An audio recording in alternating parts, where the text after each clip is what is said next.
Hey, it's Clay Trader, and this will be a video chart on ticker symbol MJNA. We will take a look at the 30-minute time frame. Real quick, what do I mean by 30-minute in case maybe you're new to charts?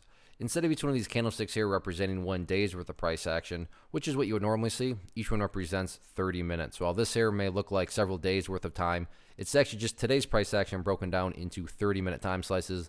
I did this analysis yesterday, so that's where these red and green lines are coming from. And before we get into any of the updates, just want to first do a bit of house cleaning. And by doing that, it'll make things hopefully easier to see. So I'm going to delete these lines out of there.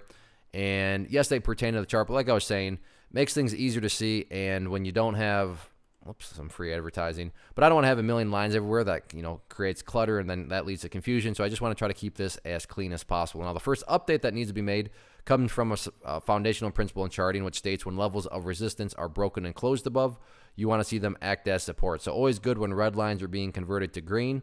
And I realize this will probably mean a little bit more to those of you that watched yesterday's video, but nonetheless, this level here at about 0.168, if you want to call it 17 cents, that's fine too.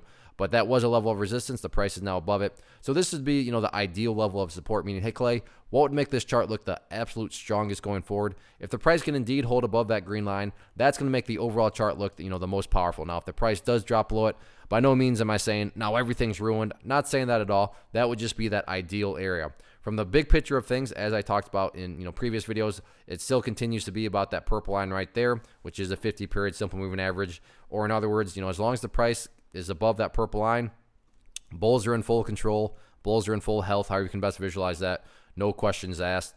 And as you can see here, at this point, not even, threatening, to do battle with that level, let alone, break below it. So in other words, the trend right now is very nice. And as long as the price stays above that purple line, the trend will remain very nice.